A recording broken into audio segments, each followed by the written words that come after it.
Aparentemente, o meu tema é um tema que, por assim dizer, poderia soar como um tema excessivamente teórico. Tutela provisória, entre a tutela do processo, ou da tutela do processo, a tutela do direito. Nada obstante, eu gostaria de responder duas questões práticas com a minha exposição. A primeira delas, que era uma questão absolutamente pacífica no âmbito do Código 73, mesmo depois das reformas do Código 73, diz respeito a saber se o juiz pode ou não pode conceder de ofício tutela cautelar. Tutela provisória pode ser satisfativa ou cautelar. Isso não mudou, obviamente, na sistemática do novo Código. E a primeira questão que eu gostaria de responder com os colegas e com as colegas é essa. Na sistemática do Código de 2015, permanece o poder geral de cautela, de modo que eu posso, de ofício, prestar tutela cautelar? Essa é a primeira questão que eu gostaria de examinar. A segunda questão que eu gostaria de examinar diz respeito especificamente à tutela provisória de urgência. A tutela provisória de urgência. Notem que o Código de Processo Civil, no seu artigo 300, subordina a concessão da tutela provisória à probabilidade do direito. Muito bem, avançamos em relação ao Código de 73, mas também subordina a concessão da tutela de urgência ao perigo de dano irreparável ou de difícil reparação. E eu sublinho aqui a expressão perigo de dano. A pergunta é, será que esta expressão, que também era uma expressão que nós carregamos do Código 73, e notadamente da reforma do Código 73, é uma expressão a que se resume toda a urgência no direito brasileiro? No direito brasileiro atual? Será que nós podemos fazer uma sinonimia entre urgência e perigo de dano? Eu gostaria de também responder a essa indagação. E, obviamente, que essas duas indagações têm como pano de fundo esse quadro, este movimento da tutela cautelar, por assim dizer, a técnica antecipatória, ou da compreensão da urgência do processo cautelar visto como um processo de urgência, sem direito material, a tutela provisória do Código voltada à tutela dos direitos. A primeira questão. Todos nós sabemos que o Código 73 ele foi haurido na doutrina italiana da primeira metade do século XX. E, notadamente, do que tange a sua estrutura básica, o seu coração, nós tínhamos, basicamente, duas funções distribuídas em 3 livros. Nós temos o processo de conhecimento, tínhamos o processo de execução e tínhamos o processo cautelar, que se notabilizava por ter, ao mesmo tempo, cognição e execução. No que se diferenciava, portanto, o processo cautelar do processo de conhecimento e do processo de execução? Pela estrutura dos provimentos. O processo cautelar só tinha provimentos provisórios, ao passo que o processo de conhecimento e o processo de execução tinha provimentos definitivos. Nós implodimos esse modo de pensar o processo civil quando nós inserimos no Código de 73 a técnica da antecipação de tutela, que introduziu no processo de conhecimento provimentos provisórios, que então eram típicos do processo cautelar, que permitiam execução imediata, que então era um efeito típico do processo de execução. Nós criamos, portanto, a partir de 94, um superprocesso de conhecimento que permanece hoje na estrutura do processo de conhecimento que nós conhecemos. No entanto, o processo cautelar ele foi pensado no Código 73 não propriamente como um processo capaz de tutelar o direito material. A doutrina do Código 73 não concebia o processo cautelar como um processo capaz de tutelar o direito material. Aliás, alguns chegavam a dizer que o processo cautelar não prestava tutela ao direito e sequer prejudicava o mérito do processo de conhecimento ou do processo de execução. Todos nós escutávamos a doutrina dizer que o processo cautelar era um processo que visava a prestar tutela ao processo. Era a polizia del processo. Portanto, não incidia diretamente sobre o direito material, mas visava a proteger os provimentos de conhecimento e os provimentos de execução, a fim de que eles pudessem, em tempo apropriado, prestar tutela aos direitos. Em outras palavras, se dizia que o processo cautelar não tinha propriamente um direito material subjacente. Ele portava, para usar uma expressão quiovendiana, depois repisada por Piero Calamandrei, uma mera azione. Por que mera azione? Porque mera ação, porque não seria acompanhada de um direito material que lhe era anterior. E eu lembro aqui que Chiovenda e Calamandrei pressupunham essa ligação muito tênue entre direito material e direito processual, entre direito subjetivo e ação. Então se chegou à construção de que o processo cautelar era um processo que se limitava a prestar tutela a outro processo. Bom, daí se seguiu a seguinte consequência.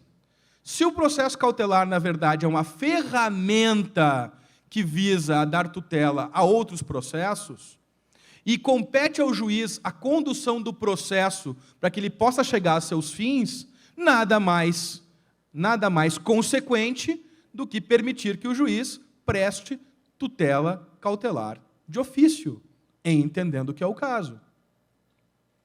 Essa era a consequência básica a que levava esse modo de pensar. Não sendo o processo cautelar um processo voltado à tutela do direito da parte, mas voltado à tutela do direito processual, então a conclusão é: pode o juiz prestar tutela ao direito, pode o juiz prestar tutela cautelar de ofício. Muito bem. O problema, no entanto, e aqui já avançando para a resposta da primeira pergunta, é que nós começamos, em primeiro lugar, a perceber que essa concepção do Calamandrei, que essa concepção quiovendiana da mera azione, era uma concepção absolutamente infundada. E por que absolutamente infundada? Porque a nenhuma ação corresponde um direito material. A ação visa a prestação da tutela do direito que pode existir ou pode não existir. E, nesse sentido, toda e qualquer ação do processo de conhecimento, do processo de execução, ou então do falecido processo cautelar, era uma mera azione. Ou seja, não existia um elemento capaz de discriminar, a atuação do juiz. Em realidade, a atuação do juiz no processo ela é determinada aqui pelos influxos do direito material, pelos influxos da concepção que nós temos de como se devem distribuir os deveres, os poderes dos juízes e das partes no processo, no Código de 2015, a partir do marco da colaboração. Mas certamente não será determinada a partir da ideia de que no processo cautelar não há direito em jogo e no processo de conhecimento, no processo de execução, há direito em jogo. Aliás, quando a gente sai dos bancos da faculdade, ou mesmo quando a gente começa a estagiar e começa a se deparar com a vida real, a gente percebe que aquela ideia de que o processo cautelar era incapaz de causar um prejuízo jurídico à parte, não passava de uma ilusão de quem não frequentava o foro. Nada mais gravoso à parte do que ter um arresto contra si, um sequestro contra si, porque tem indisponibilizado juridicamente bem, do qual não pode mais dispor. De modo que há uma restrição à esfera jurídica da parte, mediante a concessão de uma tutela cautelar. E, obviamente, que essa restrição à esfera jurídica da parte é amparada na possibilidade de a parte ter direito à satisfação do direito em tempo apropriado. Numa história bastante comprida, nós chegamos, e para resumir essa história bastante comprida, nós chegamos à conclusão que, tecnicamente falando, não é propriamente o processo cautelar que deve ser exaltado, mas a técnica processual antecipatória que permite a realização imediata de provimentos, quer satisfativos, que nós chamamos de antecipatórios, ou antecipação de tutela, quer cautelares. Quer tendo execução desde logo para a segurança, porque eu não posso esperar, quer tendo segurança para a execução, para que eu possa, no futuro, executar.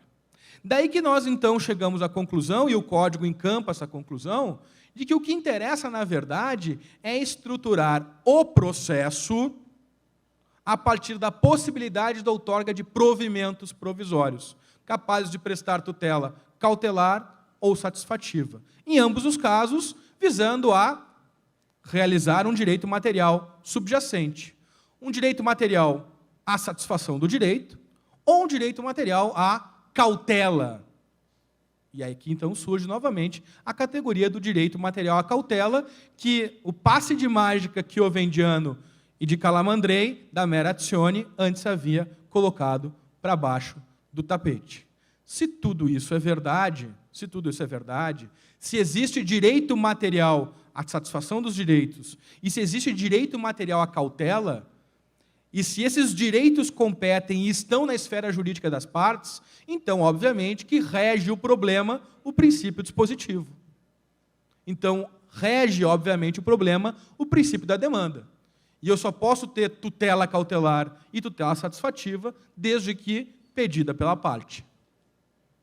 Uma solução, inclusive intermediária, seria possibilitar que o juiz consulte a parte se ela tem interesse na obtenção de um provimento antecipado. Mas aí o problema não se coloca em termos apenas de tutela cautelar, mas se coloca em termos de tutela cautelar e de tutela satisfativa.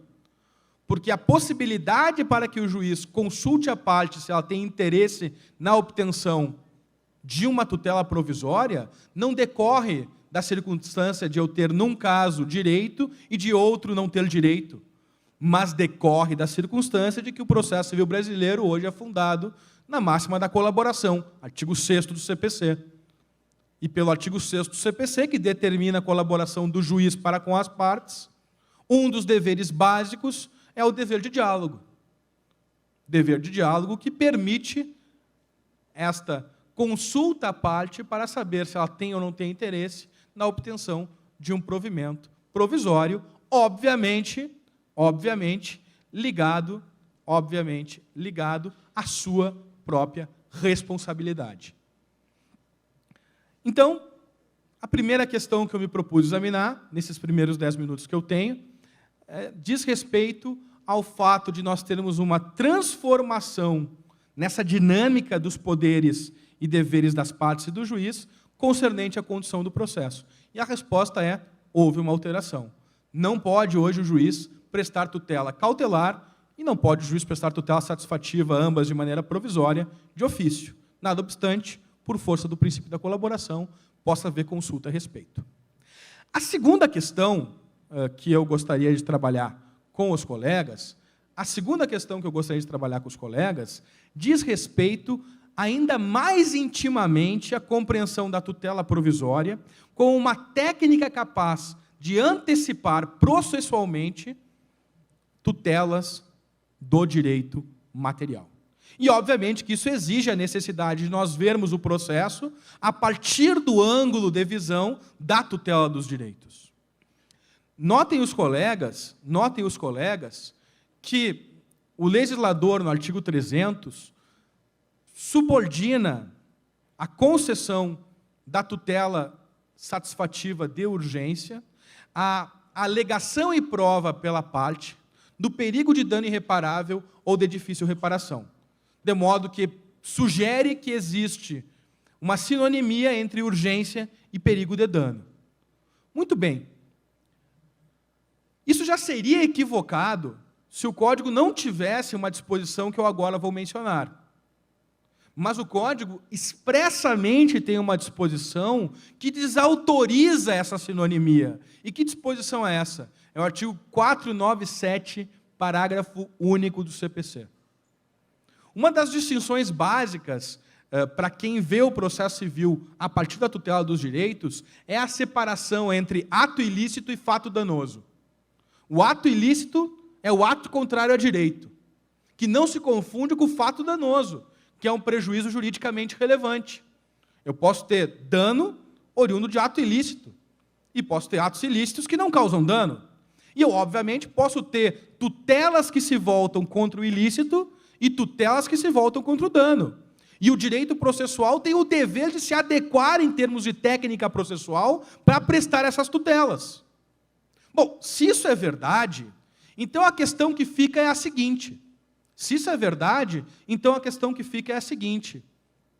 E quando o autor vai a juízo para postular uma tutela contra o ilícito, por exemplo, uma tutela preventiva contra o ilícito, uma tutela inibitória, que é aquela tutela que visa prevenir a prática de um ato ilícito.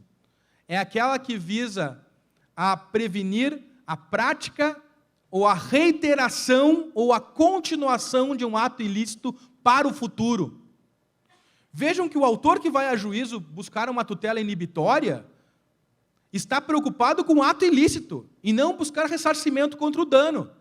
E por essa razão, na petição inicial, ele não está obrigado a narrar nenhum elemento concernente ao dano, porque o problema dele é simplesmente alegar e provar que há uma ameaça de ilícito, que vai ocorrer, que está ocorrendo, ou que pode ocorrer novamente. Bom, se isso é verdade, então qual é o sentido em exigir deste autor que ele prove para obter tutela provisória dano irreparável de difícil reparação? Absolutamente nenhum, porque é um tema rigorosamente impertinente desde o ponto de vista do mérito do processo. De modo que, à luz da ideia de tutela preventiva contra o ilícito, à luz da ideia de tutela inibitória, abraçada no artigo 497, parágrafo único, fica absolutamente caracterizada a insuficiência do artigo 300 do CPC como um meio para prestar tutela adequada aos direitos. E o mesmo poderia dizer no que tange a tutela de remoção do ilícito, que também está no artigo 497, parágrafo único do CPC. O artigo 497, parágrafo único do CPC, ele abraça não só a tutela preventiva contra o ilícito, mas também a tutela repressiva contra o ilícito, ou seja, quando eu estou preocupado com o passado e quero remover os efeitos de um determinado ato ilícito. Mais uma vez aqui, eu não estou preocupado com o dano, e por essa razão não estou obrigado a alegar e provar dano em nenhum momento do processo para obter o quê? A procedência do meu pedido. Mais uma vez aqui, não faria o menor sentido exigir a título de tutela provisória, ou em termos de técnica antecipatória, a alegação e a prova de perigo de dano irreparável ou de difícil reparação, porque o que eu quero evitar é o quê? Eu quero, na verdade, não evitar, mas remover os efeitos de um ato ilícito. Se isso é verdade, é preciso deixar claro que o legislador se equivocou quando ele foi caracterizar a urgência capaz de prestar tutela provisória. Na verdade, o legislador deveria ter utilizado o conceito de perigo na demora, o clássico conceito de perículo in mora, porque, na verdade, a técnica antecipatória ela serve para quem não pode esperar. Para quem não pode esperar, por quê? Porque precisa de uma reparação de dano urgente. Porque senão vai sofrer um dano irreparável de difícil reparação. Ou porque irá acontecer um ato ilícito. Ou porque é imprescindível urgentemente a remoção dos efeitos do ato ilícito. Vejam, em outras palavras, que o conceito de perículo in mora, o conceito de perigo na demora, é um conceito, em primeiro lugar, puramente processual, e, em segundo lugar, suficientemente elástico para que eu possa moldá-lo tanto a partir da ideia de ato ilícito como de fato danoso. A partir daí, caracterizando o quê? Caracterizando a urgência necessária para a obtenção de uma tutela antecipada, de uma técnica antecipatória, seja para, desde logo, satisfazer um direito, seja para acautelá-lo. Obviamente, no entanto, que eu só consigo chegar a essa conclusão se eu procuro enxergar o processo e notadamente o tema da tutela provisória, não mais com os óculos da doutrina italiana da primeira metade do século XX, mas vendo o processo civil a partir da tutela dos direitos e do direito material. Muito obrigado pela atenção de vocês.